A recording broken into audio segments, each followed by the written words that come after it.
ಆಕಾಶವಾಣಿ ವಾರ್ತೆಗಳು ಓದುತ್ತಿರುವವರು ಗಿರೀಶ್ ಮೇರ್ವೆ. ಮುಖ್ಯಾಂಶಗಳು. ಎಲ್ಲ ರಾಜ್ಯಗಳ ಮುಖ್ಯಮಂತ್ರಿಗಳೊಂದಿಗೆ ಇಂದು ಪ್ರಧಾನಿ ನರೇಂದ್ರ ಮೋದಿ ಸಮಾಲೋಚನೆ. G7 ವಿದೇಶಾಂಗ ಸಚಿವರ ಸಭೆ, ವಿಶ್ವಸಂಸ್ಥೆಯ ಭದ್ರತಾ ಮಂಡಳಿಯಲ್ಲಿ ಸುಧಾರಣೆಗಳ ಅಗತ್ಯತೆ ಕುರಿತು ಭಾರತ ಪ್ರತಿಪಾದನೆ. ಹಾರ್ಮುಜ್ ಜಲಸಂಧಿ ತೆರೆಯಲು ಇರಾನ್ಗೆ ನೀಡಿದ್ದ ಗಡುವನ್ನು ಏಪ್ರಿಲ್ 6ರವರೆಗೆ ವಿಸ್ತರಿಸಿದ ಅಮೆರಿಕ. SAFF 20 ವರ್ಷದೊಳಗಿನವರ ಫುಟ್ಬಾಲ್ ಚಾಂಪಿಯನ್ಶಿಪ್, ಪಾಕಿಸ್ತಾನ ವಿರುದ್ಧ ಭಾರತಕ್ಕೆ ಭರ್ಜರಿ ಜಯ. ವಾರ್ತೆಗಳ ವಿವರ. ಪಶ್ಚಿಮ ಏಷ್ಯಾದ ಸಂಘರ್ಷದ ಕುರಿತು ರಾಜ್ಯಗಳ ಸಿದ್ಧತೆ ಮತ್ತು ಯೋಜನೆಗಳನ್ನು ಪರಿಶೀಲಿಸಲು ಪ್ರಧಾನಿ ನರೇಂದ್ರ ಮೋದಿ ಇಂದು ಸಂಜೆ ಎಲ್ಲ ರಾಜ್ಯಗಳ ಮುಖ್ಯಮಂತ್ರಿಗಳೊಂದಿಗೆ ವಿಡಿಯೋ ಕಾನ್ಫರೆನ್ಸ್ ಮೂಲಕ ಸಮಾಲೋಚನೆ ನಡೆಸಲಿದ್ದಾರೆ. ಪಶ್ಚಿಮ ಏಷ್ಯಾ ಸಂಘರ್ಷದ ಹಿನ್ನೆಲೆಯಲ್ಲಿ ಪರಿಸ್ಥಿತಿಯನ್ನು ಸಂಘಟನಾತ್ಮಕವಾಗಿ ನಿಭಾಯಿಸಲು ಕೈಗೊಳ್ಳಬೇಕಾದ ಪೂರ್ವ ಸಿದ್ಧತೆಗಳು ಹಾಗೂ ಕಾರ್ಯಯೋಜನೆಗಳ ಬಗ್ಗೆ ಸಭೆಯಲ್ಲಿ ಚರ್ಚೆಯಾಗುವ ನಿರೀಕ್ಷೆಗಳಿವೆ. ಕೇಂದ್ರ ಸರ್ಕಾರ ಈಗಾಗಲೇ ಕೈಗೊಂಡಿರುವ ಉಪಕ್ರಮಗಳು ಹಾಗೂ ರಾಜತಾಂತ್ರಿಕ ಪ್ರಯತ್ನಗಳ ಬಗ್ಗೆ ರಾಜ್ಯಗಳಿಗೆ ಮಾಹಿತಿ ನೀಡುವುದು ಸೇರಿದಂತೆ ಪೆಟ್ರೋಲಿಯಂ ಹಾಗೂ ಅಡುಗೆ ಅನಿಲ ಪೂರೈಕೆ ವ್ಯವಸ್ಥೆಯನ್ನು ನಿಭಾಯಿಸಲು ಪ್ರಧಾನಿ ಅವರು ಮುಖ್ಯಮಂತ್ರಿಗಳಿಗೆ ನಿರ್ದೇಶನ ನೀಡುವ ಸಾಧ್ಯತೆಯಿದೆ. ಫ್ರಾನ್ಸ್ ಅಬ್ಬಾಯೆ ಡೆಸ್ ವೋಕ್ಸ್ ಡಿ ಸೆರ್ನೆಯಲ್ಲಿ ನಡೆದ G7 ವಿದೇಶಾಂಗ ಸಚಿವರ ಸಭೆಯಲ್ಲಿ ವಿದೇಶಾಂಗ ಸಚಿವ ಡಾಕ್ಟರ್ ಎಸ್ ಜೈಶಂಕರ್ ಅವರು ವಿಶ್ವಸಂಸ್ಥೆಯ ಭದ್ರತಾ ಮಂಡಳಿಯಲ್ಲಿ ಸುಧಾರಣೆಗಳು, ಶಾಂತಿಪಾಲನಾ ಕಾರ್ಯಾಚರಣೆಗಳನ್ನು ಸುವ್ಯವಸ್ಥಿತಗೊಳಿಸುವುದು ಮತ್ತು ಮಾನವೀಯ ಪೂರೈಕೆ ಸರಪಳಿಗಳನ್ನು ಬಲಪಡಿಸುವ ತುರ್ತು ಸ್ಥಿತಿಯ ಅಗತ್ಯವನ್ನು ಪ್ರತಿಪಾದಿಸಿದರು. ಇಂಧನ ಸವಾಲುಗಳು, ರಸಗೊಬ್ಬರ ಪೂರೈಕೆ ಮತ್ತು ಆಹಾರ ಭದ್ರತೆಯ ಬಗ್ಗೆ ಜಾಗತಿಕ ದಕ್ಷಿಣದ ಕಳವಳಗಳನ್ನು ಡಾಕ್ಟರ್ ಜೈಶಂಕರ್ ವ್ಯಕ್ತಪಡಿಸಿದರು. ಫ್ರಾನ್ಸ್ನಲ್ಲಿ ನಡೆದ G7 ವಿದೇಶಾಂಗ ಸಚಿವರ ಸಭೆಯ ನೇಪಥ್ಯದಲ್ಲಿ ವಿದೇಶಾಂಗ ಸಚಿವ ಡಾಕ್ಟರ್ ಎಸ್ ಜೈಶಂಕರ್ ಅವರು ಕೆನಡಾದ ವಿದೇಶಾಂಗ ಸಚಿವೆ ಅನಿತಾ ಆನಂದ್ ಅವರನ್ನು ಭೇಟಿಯಾದರು. ಎರಡೂ ದೇಶಗಳ ಮುಂದುವರಿದ ದ್ವಿಪಕ್ಷೀಯ ಕಾರ್ಯಸೂಚಿಯ ಬಗ್ಗೆ ಚರ್ಚಿಸಲಾಗಿದೆ. ಪಶ್ಚಿಮ ಏಷ್ಯಾದಲ್ಲಿನ ಇತ್ತೀಚಿನ ಬೆಳವಣಿಗೆಗಳ ಬಗ್ಗೆಯೂ ಚರ್ಚಿಸಲಾಗಿದೆ ಎಂದು ಸಾಮಾಜಿಕ ಜಾಲತಾಣದಲ್ಲಿ ಡಾಕ್ಟರ್ ಜೈಶಂಕರ್ ತಿಳಿಸಿದ್ದಾರೆ. ಬಳಿಕ ಡಾಕ್ಟರ್ ಜೈಶಂಕರ್ ಅವರು ಕೊರಿಯಾದ ವಿದೇಶಾಂಗ ಸಚಿವ ಚೋ ಹ್ಯುನ್ ಅವರನ್ನು ಸಹ ಭೇಟಿಯಾಗಿ ಉಭಯ ದೇಶಗಳ ನಡುವಿನ ಪಾಲುದಾರಿಕೆಯ ಪ್ರಗತಿಯ ಕುರಿತು ಚರ್ಚಿಸಿದರು. ದೇಶಾದ್ಯಂತ ಕವಚ್ 4.0 ಅನುಷ್ಠಾನದ ಪ್ರಗತಿಯನ್ನು ರೈಲ್ವೆ ಸಚಿವ ಅಶ್ವಿನಿ ವೈಷ್ಣವ್ ಪರಿಶೀಲಿಸಿದರು. ಹೆಚ್ಚು ಪರಿಣಾಮಕಾರಿ ರೈಲು ಕಾರ್ಯಾಚರಣೆಗಳನ್ನು ಖಚಿತಪಡಿಸಿಕೊಳ್ಳಲು ನಿಯೋಜನೆಯನ್ನು ವೇಗಗೊಳಿಸುವುದು ಮತ್ತು ಸುಧಾರಿತ ತಂತ್ರಜ್ಞಾನವನ್ನು ಬಳಸಿಕೊಳ್ಳುವತ್ತ ಸಭೆ ಗಮನ ಹರಿಸಿದೆ ಎಂದು ರೈಲ್ವೆ ಸಚಿವಾಲಯ ತಿಳಿಸಿದೆ. ಕವಚ್ ಸ್ಥಾಪನೆಗಳ ನೈಜ ಸಮಯದ ಮೇಲ್ವಿಚಾರಣೆ ಮತ್ತು ಮುನ್ಸೂಚಕ ನಿರ್ವಹಣೆಯನ್ನು ಸಕ್ರಿಯಗೊಳಿಸಲು ಕೇಂದ್ರೀಕೃತ ಮೇಲ್ವಿಚಾರಣಾ ವೇದಿಕೆ ಸುರಕ್ಷಾವನ್ನು ಏಕೀಕೃತ ಕಾರ್ಯಾಚರಣೆ ನಿರ್ವಹಣಾ ವ್ಯವಸ್ಥೆಯಾಗಿ ಅಭಿವೃದ್ಧಿಪಡಿಸಲಾಗುತ್ತಿದೆ. ಇಲ್ಲಿಯವರೆಗೆ ಕವಚ್ ಅನ್ನು 3103 ಕಿಲೋಮೀಟರ್ಗಳಲ್ಲಿ ಸ್ಥಾಪಿಸಲಾಗಿದೆ ಎಂದು ಸಚಿವಾಲಯ ತಿಳಿಸಿದೆ. ಹೆಚ್ಚಿನ ಸಾಂದ್ರತೆ ಮತ್ತು ಹೆಚ್ಚಿನ ಬಳಕೆಯ ಕಾರಿಡಾರ್ಗಳನ್ನು ಒಳಗೊಂಡಂತೆ ಪ್ರಸ್ತುತ 24,427 ಕಿಲೋಮೀಟರ್ಗಳಲ್ಲಿ ಕವಚ್ ಅಳವಡಿಕೆ ಕಾರ್ಯ ಪ್ರಗತಿಯಲ್ಲಿದೆ. ಕವಚ್ 4.0 ಅನ್ನು ವೇಗವಾಗಿ ಅನುಷ್ಠಾನಗೊಳಿಸಲು ಸಹಾಯ ಮಾಡಲು ಸ್ಥಳೀಯ ಸಾರ್ವತ್ರಿಕ ಬ್ರೇಕಿಂಗ್ ಅಲ್ಗಾರಿದಮ್ ಅನ್ನು ಅಭಿವೃದ್ಧಿಪಡಿಸಲಾಗಿದೆ. ಆವೃತ್ತಿ 4.0 ನಿಯೋಜನೆಯ ಭಾಗವಾಗಿ ಈಗಾಗಲೇ ದೆಹಲಿ, ಮುಂಬೈ ಮತ್ತು ದೆಹಲಿ ಹೌರಾದಂತಹ ಪ್ರಮುಖ ಕಾರಿಡಾರ್ಗಳಲ್ಲಿ 1,638 ರೂಟ್ ಕಿಲೋಮೀಟರ್ಗಳಲ್ಲಿ ಕವಚ್ ಅನ್ನು ನಿಯೋಜಿಸಿವೆ. ಆದರೆ 7,100 ಕಿಲೋಮೀಟರ್ಗಳಲ್ಲಿ ಸ್ಥಾಪನೆಗಳು ನಡೆಯುತ್ತಿವೆ. 8,921 ಕಿಲೋಮೀಟರ್ಗಳಲ್ಲಿ ಆಪ್ಟಿಕಲ್ ಫೈಬರ್ ಕೇಬಲ್ ಹಾಕಲಾಗಿದ್ದು 1,183 ಟೆಲಿಕಾಂ ಟವರ್ಗಳು ಮತ್ತು 767 ಕೇಂದ್ರಗಳಲ್ಲಿ ಕವಚ್ ಡೇಟಾ ಸೆಂಟರ್ಗಳು ಸ್ಥಾಪನೆಗಳು ಇದಕ್ಕೆ ಬೆಂಬಲ ನೀಡುತ್ತವೆ ಎಂದು ರೈಲ್ವೆ ಸಚಿವಾಲಯ ತಿಳಿಸಿದೆ. ರೈಲ್ವೆ ಹಳಿಗಳನ್ನು ದಾಟುವಾಗ ಅಪಘಾತಗಳನ್ನು ತಡೆಗಟ್ಟಲು ದೇಶಾದ್ಯಂತ ಅನುಕೂಲಕರ ಸುರಂಗ ಮಾರ್ಗಗಳನ್ನು ರೈಲ್ವೆ ನಿರ್ಮಿಸಲಿದೆ. ನವದೆಹಲಿಯಲ್ಲಿ ನಡೆದ ಕಾರ್ಯಾಗಾರದಲ್ಲಿ ರೈಲ್ವೆ ಸಚಿವ ಅಶ್ವಿನಿ ವೈಷ್ಣವ್ ಅವರು ಈ ಉಪಕ್ರಮದ ಬಗ್ಗೆ ಸಂಬಂಧಪಟ್ಟ ಅಧಿಕಾರಿಗಳಿಗೆ ನಿರ್ದೇಶನ ನೀಡಿದರು. ರೈಲ್ವೆ ಹಳಿಗಳಾದ್ಯಂತ ಅವುಗಳ ನಿರ್ಮಾಣವನ್ನು ಕೇವಲ 12 ಗಂಟೆಗಳಲ್ಲಿ ಪೂರ್ಣಗೊಳಿಸುವ ರೀತಿಯಲ್ಲಿ ಈ ಸುರಂಗ ಮಾರ್ಗಗಳನ್ನು ವಿನ್ಯಾಸಗೊಳಿಸಲಾಗುವುದು ಎಂದು ಅವರು ತಿಳಿಸಿದರು. ಜನರು ಸುರಂಗ ಮಾರ್ಗಗಳನ್ನು ಬಳಸಲು ಯಾವುದೇ ಹಿಂಜರಿಕೆಯನ್ನು ಅನುಭವಿಸದಂತೆ ವಿನ್ಯಾಸ ಇರಬೇಕು. ಈ ಸುರಂಗ ಮಾರ್ಗಗಳ ನಿರ್ಮಾಣದ ಸಮಯದಲ್ಲಿ ಸಾಮಾನ್ಯ ವ್ಯಕ್ತಿಯು ಸೈಕಲ್, ಮೋಟಾರ್ ಸೈಕಲ್ ಅಥವಾ ಅವರ ಕೆಲಸ ಮತ್ತು ಜೀವನೋಪಾಯಕ್ಕೆ ಸಂಬಂಧಿಸಿದ ಇತರ ವಸ್ತುಗಳನ್ನು ಹೊತ್ತುಕೊಂಡು ಸುಲಭವಾಗಿ ಪ್ರಯಾಣಿಸಲು ಸಾಧ್ಯವಾಗುವಂತೆ ನೋಡಿಕೊಳ್ಳಬೇಕು ಎಂದು ಸಚಿವ ಅಶ್ವಿನಿ ವೈಷ್ಣವ್ ಅಧಿಕಾರಿಗಳಿಗೆ ಸೂಚನೆ ನೀಡಿದರು. ಈ ವಾರ್ತೆಗಳನ್ನು ಆಕಾಶವಾಣಿಯಿಂದ ಕೇಳುತ್ತಿದ್ದೀರಿ. ನಮ್ಮ ಎಲ್ಲಾ ರಾಷ್ಟ್ರೀಯ ವಾರ್ತೆಗಳು ಹಾಗೂ ಪ್ರದೇಶ ಸಮಾಚಾರ ಈಗ ಆಕಾಶವಾಣಿ ನ್ಯೂಸ್ ಕನ್ನಡ ಯೂಟ್ಯೂಬ್ ಚಾನೆಲ್ನಲ್ಲಿ ಲಭ್ಯ. ನಮ್ಮ ಎಕ್ಸ್ ಖಾತೆ ಮತ್ತು ಇನ್ಸ್ಟಾಗ್ರಾಂ ಖಾತೆ ಆಕಾಶವಾಣಿ ನ್ಯೂಸ್ ಕನ್ನಡ. ಹೆಚ್ಚಿನ ಮಾಹಿತಿಗಾಗಿ ನಮ್ಮ ಫೇಸ್ಬುಕ್ ಖಾತೆ ಆಕಾಶವಾಣಿ ವಾರ್ತೆ ಕನ್ನಡವನ್ನು ಅನುಸರಿಸಿ. ಮಾಹಿತಿಯ ಹೂರಣ ವಾರದ ಕಾರ್ಯಕ್ರಮ ಪ್ರಚಲಿತ ವಿದ್ಯಮಾನ ಪ್ರತಿ ಬುಧವಾರ 9:15. ಅಮೆರಿಕ ಅಧ್ಯಕ್ಷ ಡೊನಾಲ್ಡ್ ಟ್ರಂಪ್ ಅವರು ಹಾರ್ಮುಜ್ ಜಲಸಂಧಿಯನ್ನು ತೆರೆಯಲು ಇರಾನ್ಗೆ ನೀಡಿದ್ದ ಗಡುವನ್ನು ಏಪ್ರಿಲ್ 6ರವರೆಗೆ ವಿಸ್ತರಿಸಿದ್ದಾರೆ. ಸಾಮಾಜಿಕ ಮಾಧ್ಯಮ ಪೋಸ್ಟ್ನಲ್ಲಿ ಟ್ರಂಪ್ ಇರಾನ್ನ ಇಂಧನ ಸ್ಥಾವರಗಳ ಮೇಲೆ ಬಾಂಬ್ ದಾಳಿ ಮಾಡುವುದನ್ನು ಸ್ಥಗಿತಗೊಳಿಸುವುದಾಗಿ ತಿಳಿಸಿದ್ದಾರೆ. ಏತನ್ಮಧ್ಯೆ ಅಮೆರಿಕ ಪಡೆಗಳು ಹಾರ್ಮುಜ್ ಜಲಸಂಧಿ ಪ್ರದೇಶವನ್ನು ಸಮೀಪಿಸಿವೆ. ಇರಾನ್ ಬೆಂಬಲಿತ ಹೆಜ್ಬುಲ್ಲಾ ವಿರುದ್ಧ ಹೋರಾಡಲು ಇಸ್ರೇಲ್ ದಕ್ಷಿಣ ಲೆಬನಾನ್ಗೆ ಹೆಚ್ಚಿನ ಸೈನ್ಯವನ್ನು ಕಳುಹಿಸಿದೆ. ಆದರೆ ಇರಾನ್ ನಿರ್ಣಾಯಕ ಹಾರ್ಮುಜ್ ಜಲಸಂಧಿಯ ಮೇಲೆ ತನ್ನ ಹಿಡಿತವನ್ನು ಬಿಗಿಗೊಳಿಸಿದೆ. ಅಬುಧಾಬಿಯಲ್ಲಿ ನಿನ್ನೆ ನಡೆದ ಘಟನೆಯಲ್ಲಿ ಭಾರತೀಯ ಪ್ರಜೆಯ ಸಾವಿಗೆ ಯುಎಇಯಲ್ಲಿರುವ ಭಾರತೀಯ ರಾಯಭಾರ ಕಚೇರಿ ಸಂತಾಪ ಸೂಚಿಸಿದೆ. ದುರದೃಷ್ಟಕರ ಘಟನೆಯಲ್ಲಿ ಅವಶೇಷಗಳು ಬಿದ್ದು ಭಾರತೀಯ ಪ್ರಜೆಯ ಸಾವು ಸಂಭವಿಸಿದೆ. ಸಾಧ್ಯವಿರುವ ಎಲ್ಲ ಬೆಂಬಲ ಮತ್ತು ಸಹಾಯವನ್ನು ನೀಡಲು ಯುಎಇ ಅಧಿಕಾರಿಗಳೊಂದಿಗೆ ನಿಕಟ ಸಮನ್ವಯದಲ್ಲಿ ಕಾರ್ಯನಿರ್ವಹಿಸಲಾಗುವುದು ಎಂದು ರಾಯಭಾರ ಕಚೇರಿ ತಿಳಿಸಿದೆ. ರಾಷ್ಟ್ರೀಯ ಸ್ವತಂತ್ರ ಪಕ್ಷ ಆರ್ಎಸ್ಪಿ ನಾಯಕ ಬಾಲೇಂದ್ರ ಶಾ ಅವರು ಇಂದು ನೇಪಾಳದ ಪ್ರಧಾನಿಯಾಗಿ ಪ್ರಮಾಣ ವಚನ ಸ್ವೀಕರಿಸಲಿದ್ದಾರೆ. ಈ ಮೂಲಕ ಅವರು ನೇಪಾಳದ ಅತ್ಯಂತ ಕಿರಿಯ ಚುನಾಯಿತ ಪ್ರತಿನಿಧಿಯಾಗಲಿದ್ದಾರೆ. ಕಠ್ಮಂಡುವಿನ ಶೀತಲ್ ನಿವಾಸ್ನಲ್ಲಿರುವ ಅಧ್ಯಕ್ಷರ ಕಚೇರಿಯಲ್ಲಿ ಪ್ರಮಾಣ ವಚನ ಸ್ವೀಕಾರ ಸಮಾರಂಭ ನಡೆಯಲಿದೆ. ಬಾಲೇಂದ್ರ ಶಾ ಅವರು ನಿನ್ನೆ ಆರ್ಎಸ್ಪಿ ಸಂಸದೀಯ ಪಕ್ಷದ ನಾಯಕರಾಗಿ ಆಯ್ಕೆಯಾದರು. ಮಾರ್ಚ್ 5ರಂದು ನಡೆದ ನೇಪಾಳ ಸಂಸತ್ ಚುನಾವಣೆಯಲ್ಲಿ ಆರ್ಎಸ್ಪಿ ಭರ್ಜರಿ ಜಯ ಸಾಧಿಸಿತ್ತು. ಮಾಲ್ಡೀವ್ಸ್ನ ಮಾಲೆಯ ರಾಷ್ಟ್ರೀಯ ಫುಟ್ಬಾಲ್ ಕ್ರೀಡಾಂಗಣದಲ್ಲಿ ಎಸ್ಎಎಫ್ಎಫ್ 20 ವರ್ಷದೊಳಗಿನ ಪುರುಷರ ಫುಟ್ಬಾಲ್ ಚಾಂಪಿಯನ್ಶಿಪ್ನ ನಿನ್ನೆ ನಡೆದ ಪಂದ್ಯದಲ್ಲಿ ಹಾಲಿ ಚಾಂಪಿಯನ್ ಭಾರತ ತಂಡ ಪಾಕಿಸ್ತಾನ ವಿರುದ್ಧ 3-0 ಗೋಲುಗಳೊಂದಿಗೆ ಭರ್ಜರಿ ಜಯ ಗಳಿಸಿತು. ಈ ಗೆಲುವಿನೊಂದಿಗೆ ಭಾರತ ಸೆಮಿಫೈನಲ್ ಪ್ರವೇಶಿಸಿತು. ನಾಳೆ ನಡೆಯಲಿರುವ ಸೆಮಿಫೈನಲ್ನಲ್ಲಿ ಭಾರತ ಬಾಂಗ್ಲಾದೇಶ ತಂಡವನ್ನು ಎದುರಿಸಲಿದೆ. ಭಾರತೀಯ ಕ್ರಿಕೆಟ್ ನಿಯಂತ್ರಣ ಮಂಡಳಿ BCCI Indian premier league IPL 2026ರ 2ನೇ ಹಂತದ ವೇಳಾಪಟ್ಟಿಯನ್ನು ಬಿಡುಗಡೆ ಮಾಡಿದೆ. ಪ್ಲೇ ಆಫ್ಗಳ ಸ್ಥಳಗಳ ಕುರಿತು ವಿವರಗಳನ್ನು ಮುಂದಿನ ದಿನಗಳಲ್ಲಿ ಪ್ರಕಟಿಸಲಾಗುವುದು ಎಂದು ಬಿಸಿಸಿಐ ಹೇಳಿದೆ. 2ನೇ ಹಂತದ ಐಪಿಎಲ್ ಪಂದ್ಯಗಳು ಬೆಂಗಳೂರು, ಮುಂಬೈ, ಚೆನ್ನೈ, ಕೋಲ್ಕತ್ತಾ ಮತ್ತು ದೆಹಲಿ ಸೇರಿದಂತೆ 12 ನಗರಗಳಲ್ಲಿ ಏಪ್ರಿಲ್ 13ರಿಂದ ಮೇ 24ರವರೆಗೆ ಒಟ್ಟು 50 ಪಂದ್ಯಗಳು ನಡೆಯಲಿವೆ. ಐಪಿಎಲ್ನ ಮೊದಲ ಹಂತವು ನಾಳೆ ಆರಂಭವಾಗಲಿದ್ದು ಹಾಲಿ ಚಾಂಪಿಯನ್ ರಾಯಲ್ ಚಾಲೆಂಜರ್ಸ್ ಬೆಂಗಳೂರು ಮತ್ತು ಸನ್ರೈಸರ್ಸ್ ಹೈದರಾಬಾದ್ ತಂಡಗಳು ಬೆಂಗಳೂರಿನ ಎಂ ಚಿನ್ನಸ್ವಾಮಿ ಕ್ರೀಡಾಂಗಣದಲ್ಲಿ ಮುಖಾಮುಖಿಯಾಗಲಿವೆ. ಮೊದಲ ಖೇಲೋ ಇಂಡಿಯಾ ಬುಡಕಟ್ಟು ಕ್ರೀಡಾಕೂಟದ 2ನೇ ದಿನವಾದ ನಿನ್ನೆ ಛತ್ತೀಸ್ಗಢದಲ್ಲಿ ಈಜು, ವೆಟ್ಲಿಫ್ಟಿಂಗ್, ಹಾಕಿ ಮತ್ತು ಫುಟ್ಬಾಲ್ ಸ್ಪರ್ಧೆಗಳು ನಡೆದವು. ಕರ್ನಾಟಕದ ಈಜುಗಾರ ಮಣಿಕಾಂತ್ ಎಲ್ 200 ಮೀಟರ್ ವೈಯಕ್ತಿಕ ಮೆಡ್ಲೆ ಸ್ಪರ್ಧೆಯಲ್ಲಿ ಚಿನ್ನದ ಪದಕ ಗೆದ್ದು ಹ್ಯಾಟ್ರಿಕ್ ಚಿನ್ನದ ಪದಕಗಳನ್ನು ತಮ್ಮದಾಗಿಸಿಕೊಂಡರು.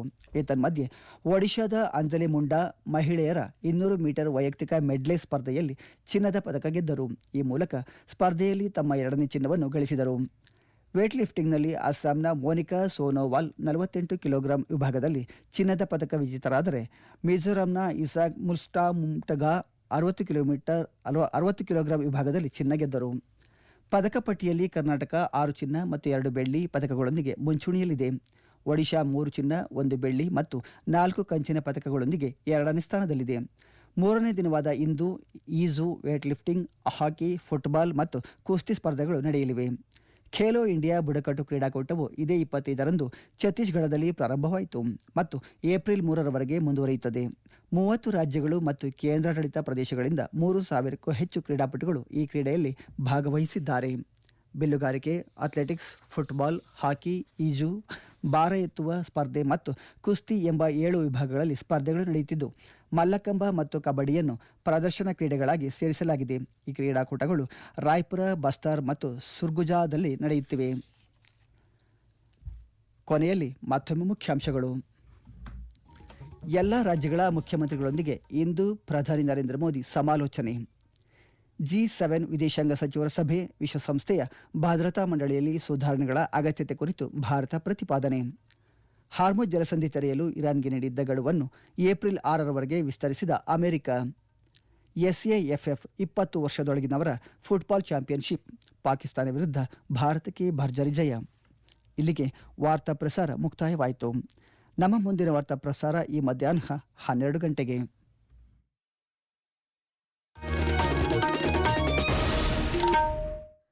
ಆಕಾಶವಾಣಿ ಮೈಸೂರು FM 100.6, ಸಮಯ 7 ಗಂಟೆ 45 ನಿಮಿಷಗಳು. ಚಿತ್ರಗೀತೆಗಳ ಕಾರ್ಯಕ್ರಮ.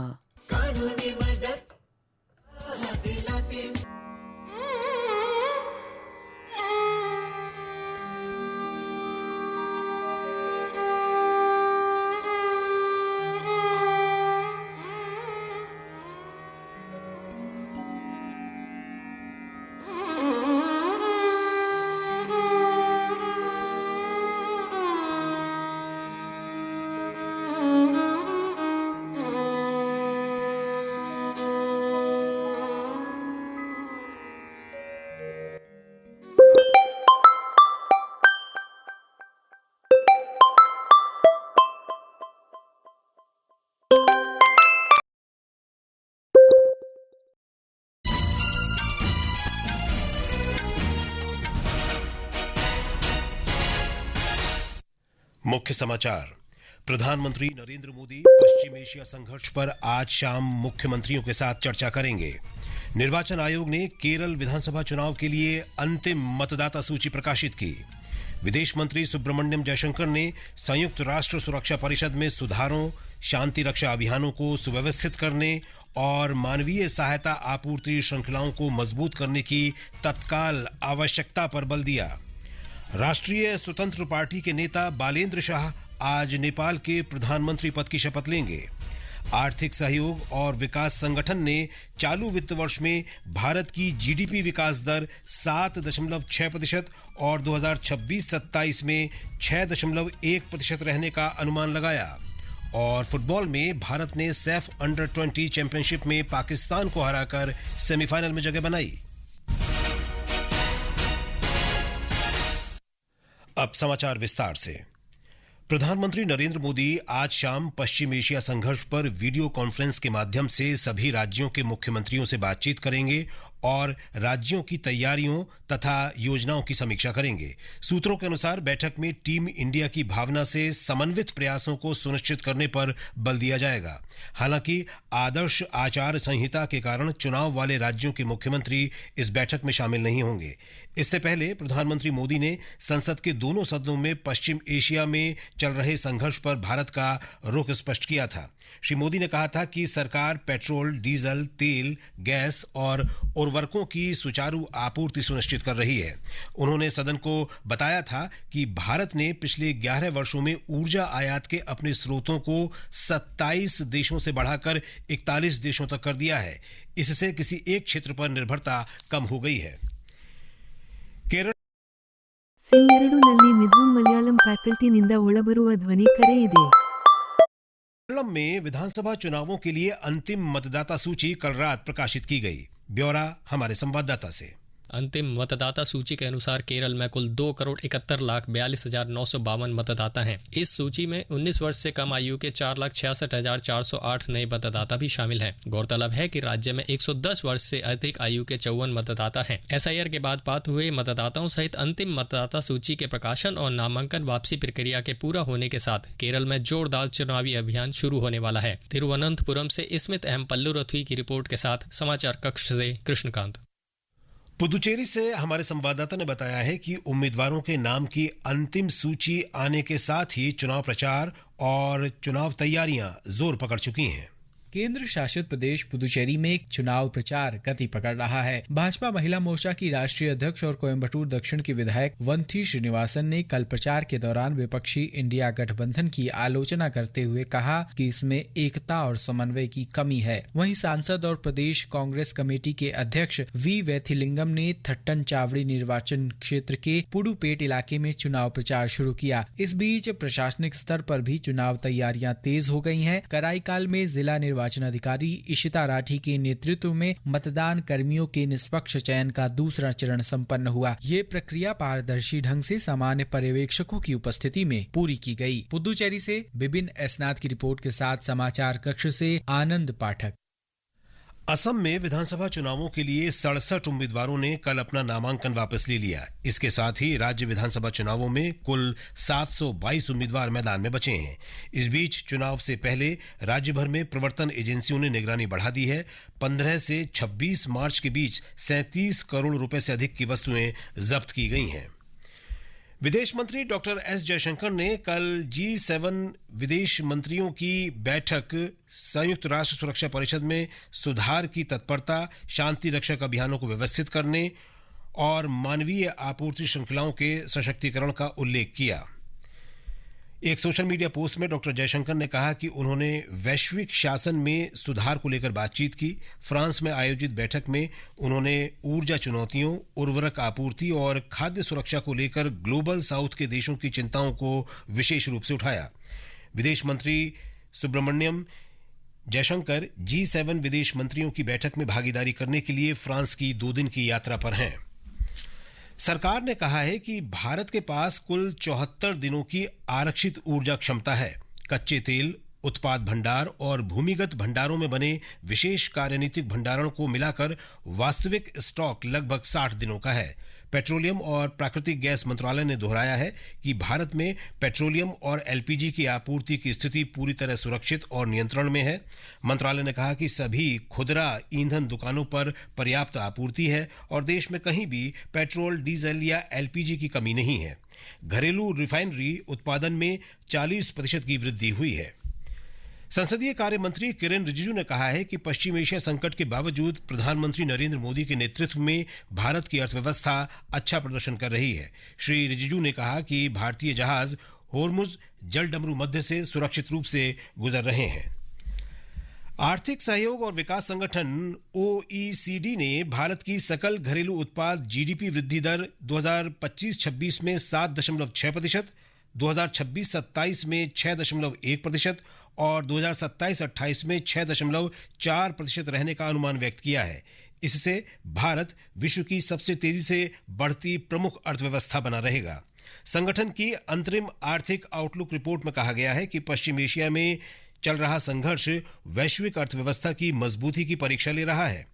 होर्मुज जलडमरू मध्य से माल ढुलाई रुकने और कुछ ऊर्जा अवसंरचनाओं के बंद होने या क्षतिग्रस्त होने से ऊर्जा की कीमतों में उछाल आया है। ये समाचार आकाशवाणी से प्रसारित किए जा रहे हैं। ताज़ा समाचार जानने के लिए आप हमारे social media handle X@AIR News Hindi को फॉलो कर सकते हैं।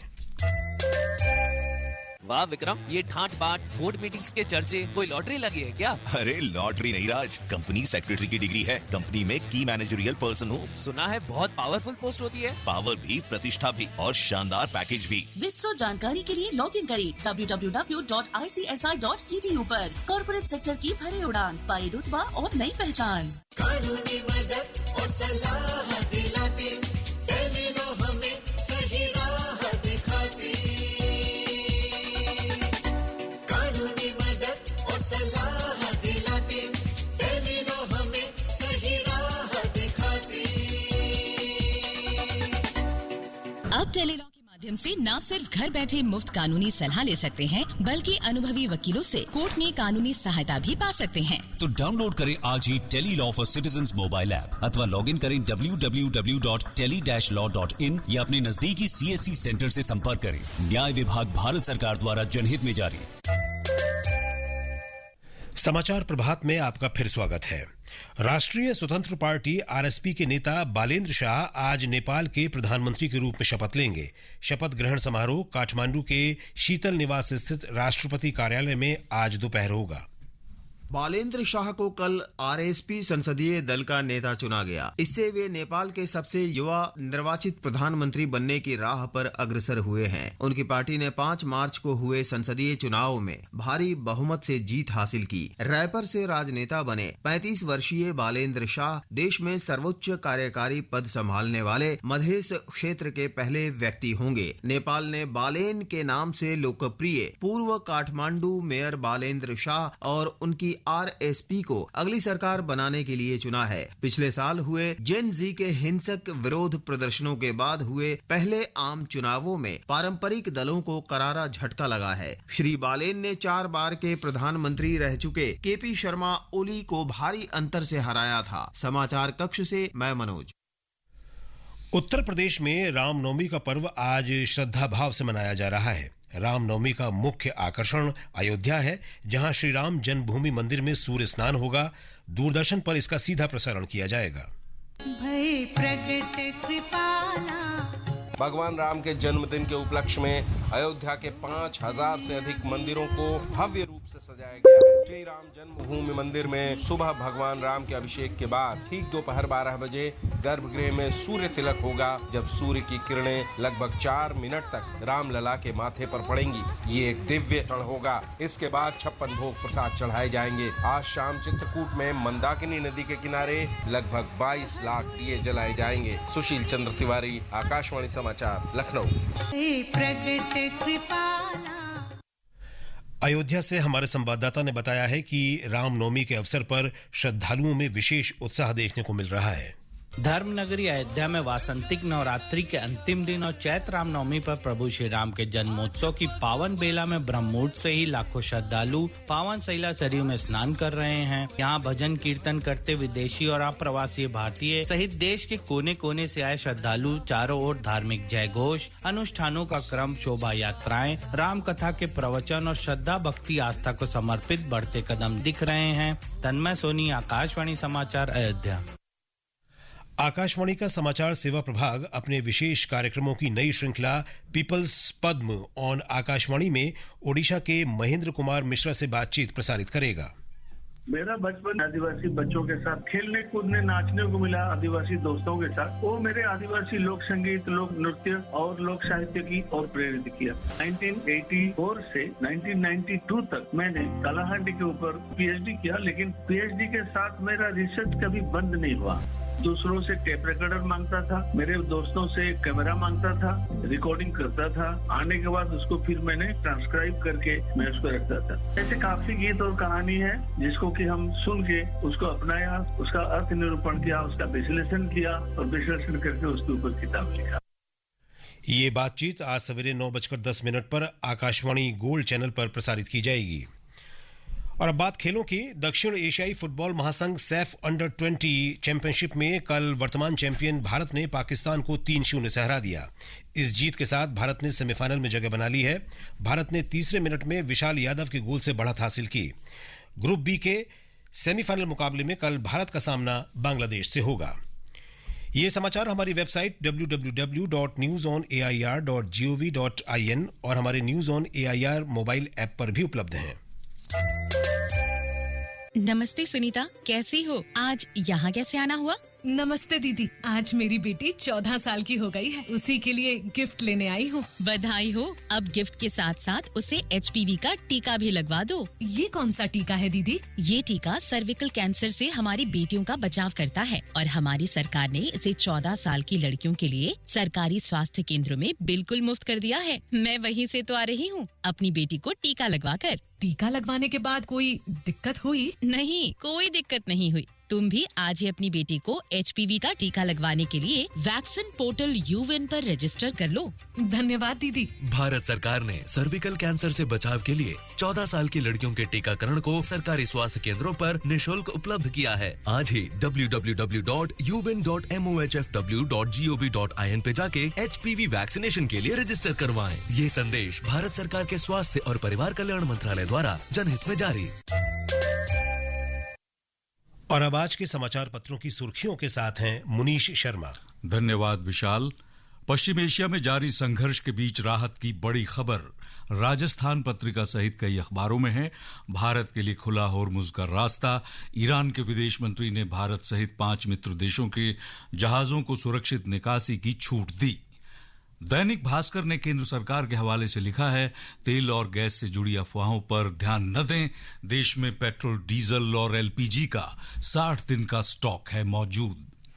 राहत की बात शीर्षक से अमर उजाला ने अपने संपादकीय में ईरान के विदेश मंत्री की भारत सहित कुछ मित्र राष्ट्रों के व्यावसायिक जहाजों को आवाजाही की अनुमति की घोषणा को कूटनीतिक उपलब्धि बताया है। ये घोषणा पिछले कुछ हफ्तों में सरकार की तरफ से पश्चिम एशिया संघर्ष के जल्द खात्मे और होर्मुज जलडमरू के जरिए ऊर्जा के निर्बाध प्रवाह को सुनिश्चित करने के सरकार के राजनयिक प्रयासों को दर्शाती है।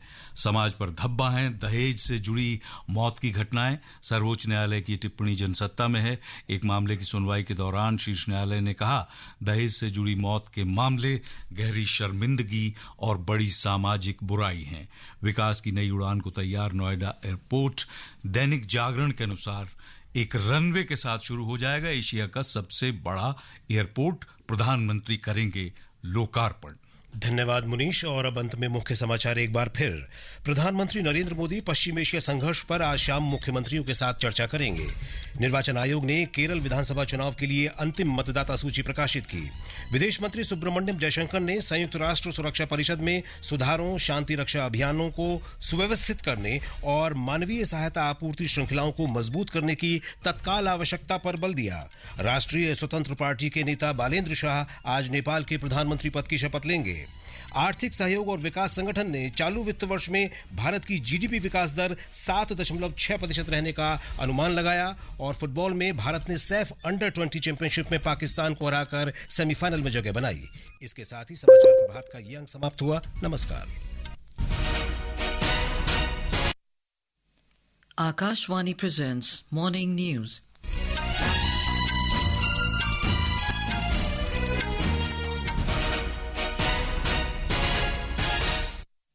Good morning, I'm Anuja Kumar. The headlines. Prime